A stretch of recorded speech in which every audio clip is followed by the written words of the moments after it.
Olá a todos, nós somos a equipe responsável pelo desenvolvimento do City Destruction, um jogo multiplayer de batalha de tanques inspirado em jogos clássicos como o Battle City. E durante o desenvolvimento, nós dividimos as responsabilidades entre o front-end, o back-end, autenticação, salas de jogo, comunicação em tempo real e sincronização do estado multiplayer. E apesar da divisão dessas tarefas, a integração entre essas partes foi feita de forma colaborativa, porque o funcionamento do jogo depende da comunicação entre o front-end e o back-end. Com isso, o nosso time ele é definido por 5 integrantes. Temos a Erika, a Sunamita, a Axa, Milene, que sou eu, e a Cacterine. Cada uma ficou com uma partezinha ali. Bom, a Erika, ela iniciou a estrutura do front-end e desenvolveu grande parte da experiência visual do jogo, incluindo as telas, os tanques e o chat. A Sunamita iniciou a construção do back-end, criando a API REST para autenticação, usuários e lobbies. A Axa, ela deu continuidade ao back-end, principalmente na organização dos endpoints e na implementação do SignalR Hub para comunicação em tempo real. Eu fiquei responsável pela integração do Angular com o SignalR e pela utilização do NGRX para manter o estado do jogo. E a Cacterine trabalhou na integração do front-end com a API REST, nas telas de login e de registro, na atualização da Waiting Room e na sincronização do estado do jogo entre os jogadores. Com isso, o objetivo do nosso projeto foi de desenvolver um jogo multiplayer de batalha de tanques em tempo real, onde cada jogador entra em uma sala e controla um tanque dentro do Battlefield. O jogo ele possui movimentação, possui colisões com obstáculos e outros tanques, possui disparos, vida, pontuação e comunicação por chat. E o principal desafio do projeto foi fazer com que essas ações não acontecessem somente no computador de um jogador, mas também que sejam refletidas para os outros jogadores conectados à mesma sala. Sobre a comunicação do front-end e do back-end, né? A arquitetura ela funciona dividindo essa responsabilidade entre eles. O Angular é responsável pela interface e pela execução visual do jogo. O back-end em ASP.NET Core, ele vai fornecer o recurso da aplicação, como autenticação e gerenciamento das salas. E para as operações tradicionais, né, a gente usou o API REST, porém para o multiplayer em tempo real utilizamos o Signal. Dessa forma, quando um jogador se movimenta, por exemplo, essa informação pode ser enviada ao back-end e distribuída para os outros clientes conectados. O diferencial do projeto é justamente a comunicação em tempo real. Então, em uma aplicação tradicional, o front-end poderia precisar ficar fazendo uma requisição constantemente para descobrir se alguma coisa mudou. Com o Signal, né, conseguimos estabelecer uma comunicação persistente entre o cliente e o servidor, e assim, eventos como movimentação, entrada ou saída de jogadores e mensagem do chat podem ser propagadas para clientes conectados. Ah, no front, utilizamos o Angular 19 como TypeScript. O Botify ele é renderizado utilizando HTML5, né, Canvas, porque precisamos atualizar continuamente o elementos como tanque, tiro e explosões. No back-end utilizamos o ASP.NET Core e o .NET 8 com a Web API e o Entity Framework Core. E para comunicação em tempo real, utilizamos o Signal. Para o gerenciamento do estado, utilizamos o NGX e a estrutura do Signal está presente no front-end. A estrutura do projeto também ela é contemplada pelo Postgre, SQL, Redis e o MQTT através do Docker. E para teste de exploração de API, utilizamos o Swagger. E o controle de versão é feito através do GitLab. Aqui, né, vou explicar por que a gente escolheu cada ferramenta, né, para construir o jogo. No front-end, fomos de Angular pela estrutura modular excelente que ele oferece, casando com o NGRX, né, para gerenciar o estado da aplicação sem virar uma bagunça e para desenhar o campo de batalha de um jeito bem fluido e performático direto no navegador, escolhemos o HTML5 Canvas, né, que foi a melhor escolha. Já no back-end, o ASP.NET Core nos dá aquela base super robusta para as APIs e com o jogo. E como o jogo é multiplayer, né? Comunicação em tempo real e tudo. O Signal R entra, no caso, para garantir essa troca de dados, né, com latência baixíssima. Na parte de dados, usamos o PostgreSQL para guardar as informações do usuário de forma segura e racional. O Redis entra em cena como nosso super cache em memória, né, mantendo o estado das partidas sempre rápido. E aí, por fim, o Docker, né, que ele amarra tudo isso, empacotando nossa infraestrutura para que o jogo rode em qualquer máquina sem dor de cabeça. E aí, Nesse slide aqui, né, a gente vai falar sobre a arquitetura do sistema. Então, aqui a gente tem uma visão geral de como a arquitetura do jogo ela foi desenhada por debaixo dos panos. A ideia principal foi separar bem as responsabilidades para manter tudo organizado ou escalável. Na linha de frente, a nossa camada de apresentação usa o Angular junto com HTML e Canvas. E isso é o que garante que o jogo rode liso e seja renderizado direto no navegador. No cérebro da operação, temos o ASP.NET Core cuidando de toda a parte lógica do negócio. E na base de tudo, a camada de dados, né, combina o Postgre, SQLs, o Redis e o MQTT para garantir a persistência da performance, né, que um jogo precisa. Basicamente, o nosso front-end consome a API REST para as telas normais de menu e fica o tempo todo conectando no Signal R para a ação acontecer em tempo real. Bom, dando um zoom nessa parte do back-end, né, a gente dividiu as tarefas em duas frentes principais para otimizar o desempenho. De um lado, temos a nossa API REST tradicional. Ela cuida da parte mais estrutural, sabe? É a autenticação de usuários, cadastro, a criação de salas. Processos que não exigem atualização a cada milissegundos. Do outro lado, é onde a mágica, né, do multiplayer realmente acontece. O Signal R Hub, né, ele é o que assume a bronca durante o gameplay. O Hub gerencia quem entra e quem sai da partida, a posição exata dos ataques e os tiros até o chat.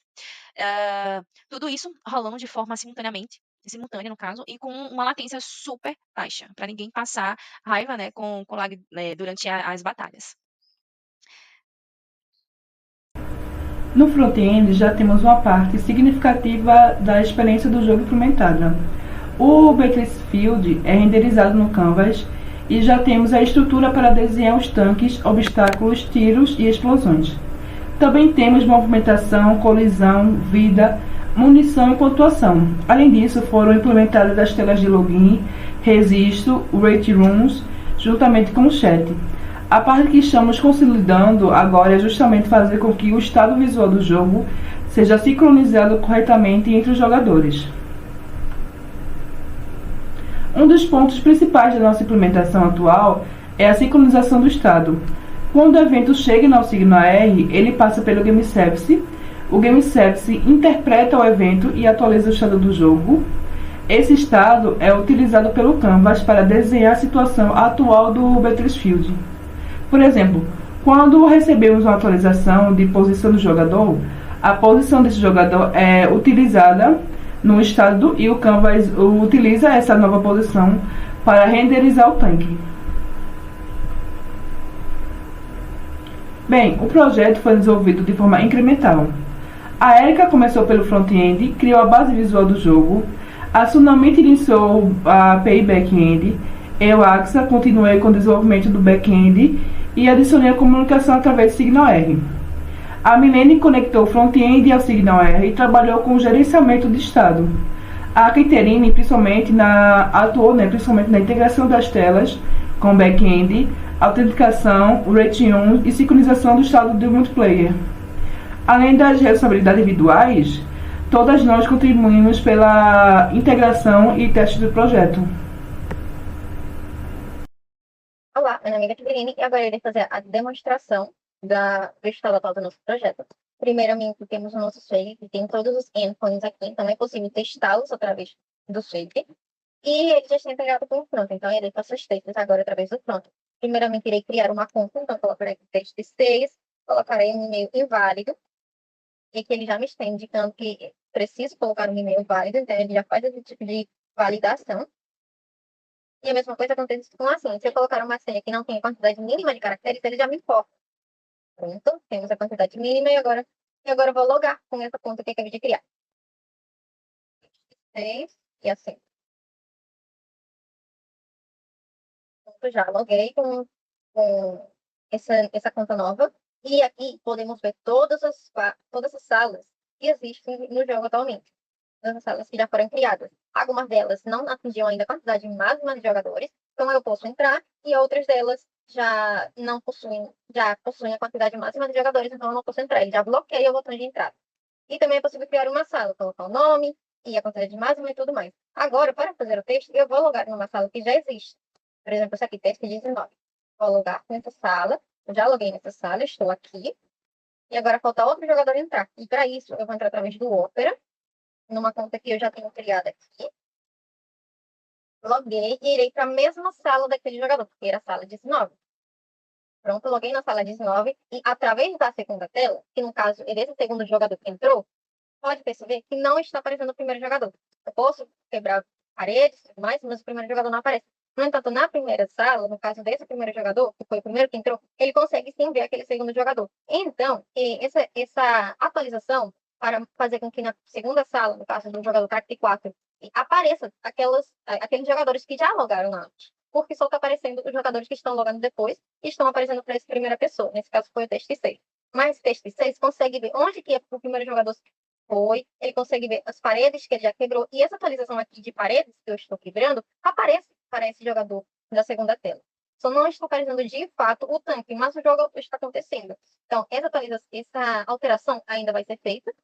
E eu posso também atingir o jogador. Então, se eu atirar nele, ele foi atingido aqui. E aqui no nosso chat, isso aqui é visto. Aqui aparece jogador 6. Atirou. Vou atirar com o jogador 4, o outro jogador agora. Aqui estão mostrando, né? O jogador 4 atirou, o jogador 6 atirou, o jogador 4 atirou. E aqui também vai mostrando. E eu vou matar esse jogador 4 agora. Pronto, ele morreu. Então aqui já aparece que o jogador AT4 foi destruído e o jogador teste 6 foi que venceu a jogada. Então, basicamente, esse é o estado atual do nosso projeto. Ainda vamos implementar mais coisas, corrigir aquela questão do bug que está acontecendo com a segunda tela. E basicamente é isso que está sendo mostrado até agora. Falando agora sobre o nosso desafio atual, o nosso principal desafio atual não é mais simplesmente fazer o tanque existir ou movimentar localmente. O desafio é garantir que todos os clientes tenham uma visão consistente do mesmo jogo. Por exemplo, se o jogador 1 se movimenta, precisamos garantir que essa informação seja transmitida pelo Signal R, e assim atualiza o estado correto e depois seja refletida visualmente no cliente do jogador 2. Esse fluxo é justamente o foco da nossa implementação de sincronização multiplayer. Para os nossos próximos passos, nosso foco principal é finalizar a sincronização multiplayer. Precisamos validar os eventos com múltiplos jogadores e garantir que movimentações e outros eventos sejam refletidos corretamente em todos os clientes. Também vamos finalizar o benchmarking da comunicação, analisando latência e comportamento com múltiplos jogadores simulados. Depois disso, nosso objetivo é realizar mais testes de integração, corrigir problemas encontrados e fazer refinamentos finais da interface e da experiência do jogo. E, basicamente, esse é o estado atual do nosso projeto. Já construímos a base completa da aplicação, desde autenticação e gerenciamento de sala, tanto gameplay e a comunicação em tempo real. E agora estamos concentrados em consolidar a experiência multiplayer e garantir que o estado do jogo seja sincronizado corretamente entre os jogadores. Obrigada pela atenção. Esta foi a nossa apresentação.